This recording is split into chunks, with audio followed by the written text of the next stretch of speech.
Hi everyone, তোমরা সবাই হয়তো দেখেছো আমি লাগেজ গোছাচ্ছিলাম।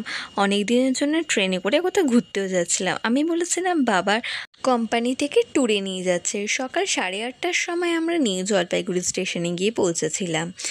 যাবার সময় কাঞ্চনজঙ্ঘা এক্সপ্রেসে যে দুর্ঘটনাটা ঘটেছিল, সেই অ্যাক্সিডেন্ট হওয়া গাড়িটা এখনও ওখানেই রয়েছে, আর ভিডিও করা হয়নি সে সময় আমরা স্টেশন থেকে নেমে একটা হোটেলে গিয়ে রুটি আর তরকারি দিয়ে ব্রেকফাস্টটা কমপ্লিট করেছিলাম। খাওয়া দাওয়া কমপ্লিট করে আমাদের গন্তব্যস্থলে যাবার জন্য আমরা বেরিয়ে পড়েছিলাম। এবার তোমাদের বলেই দিয়েছি আমি কোথায় যাচ্ছি। আমরা যাচ্ছি দার্জিলিং। কলকাতার এত গরম সহ্য করার পর যখন দার্জিলিংয়ে এলাম, যেন একটা স্বস্তি পেলাম এত গরমের থেকে। এখন ড্রাইভার লাঞ্চ করতে গেছিলো, তো আমরা সেই সময় গাড়ি থেকে নেমে একটু দাঁড়ালাম আর চারপাশের কয়েকটা ছবিও তুলে নিলাম। ততক্ষণে ড্রাইভার চলে এসছে। আমরা চলে এসেছি আমাদের হোটেলে। আমাদের হোটেলের নাম হচ্ছে কালিকা।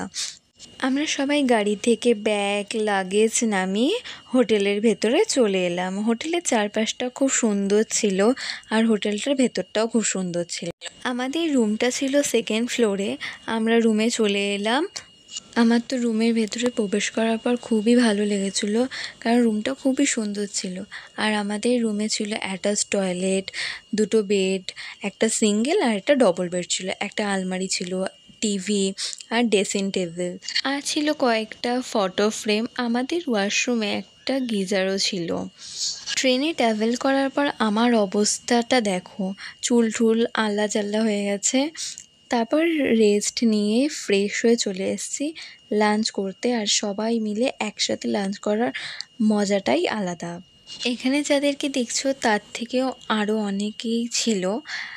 আর প্রথম দিনকে লাঞ্চে ছিল ভাত, ডাল, পটল ভাজা আর এগ কারি।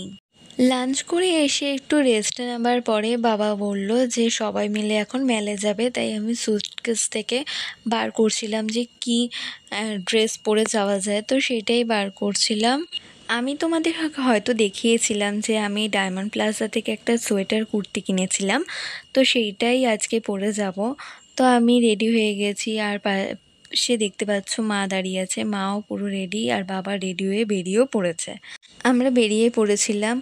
আর আজকে যেহেতু অনেকটা ট্র্যাভেল করে এসেছি, তো সেরকমভাবে অনেক দূরে কোথাও যাওয়া হয়নি, তো আমরা সেই ক্ষেত্রে ভাবলাম যে মেলেই যাব। তো মেলে যাওয়ার জন্য তো তাই জন্য সবাই মিলে যাচ্ছিলাম মেলের দিকে। তখনই জিটিএ ভবনে এসেছিলাম, তো ওখানে কয়েকটা সুন্দর ছবিও তুলে নিলাম আর ভবনটাকে চারপাশটা ঘুরেও দেখা হয়ে গেল। আর ভবনের চারপাশটায় খুব সুন্দর লাইট দিয়ে সাজানো হয়েছিল। আর সেখানে এক্সপোর্টেড মেলাও হচ্ছিল, আর সেখানে অনেক ফার্নিচার ছিল, ব্যাগ, কানের, আরও অনেক কিছু। আর এই যে গান্ধীজিকে যে দেখছো, উনি কোনো স্ট্যাচু নয়, উনি আসলেই মানুষ, একজন মানুষ গান্ধীজি সেজে স্ট্যাচু হয়ে দাঁড়িয়েছিল। তারপরেই আমরা এই ভবনের সামনেই থেকেই আইসক্রিম কিনেছিলাম, কিন্তু আইসক্রিমের ফ্লেভারটা অতটাও ভালো ছিল না। আমরা হাঁটতে হাঁটতে গল্প করতে করতে সবাই মিলে চলে এলাম মেলে। আমি ফার্স্ট টাইম দার্জিলিংয়ে এলাম, তার আগে কখনো আমার দার্জিলিংয়ে আসা হয়নি। তো আমার খুবই ভালো লেগেছিলো দার্জিলিংয়ে। আমার খুব ভালো লেগেছিলো মেলটা। মা এখান থেকে কিছু জিনিসও কিনেছে। তারপর হোটেলে গিয়ে ফ্রেশ হয়ে ডিনারে চলে গেছিলাম। ডিনারে ছিল ফ্রাইড রাইস আর চিলি চিকেন। ভিডিওটি এখানে শেষ করছি। ভালো লাগলে লাইক করবেন আর কমেন্টে জানাবেন ভিডিওটা কেমন হচ্ছে। দেখা হচ্ছে নেক্সট ব্লগে। বাই।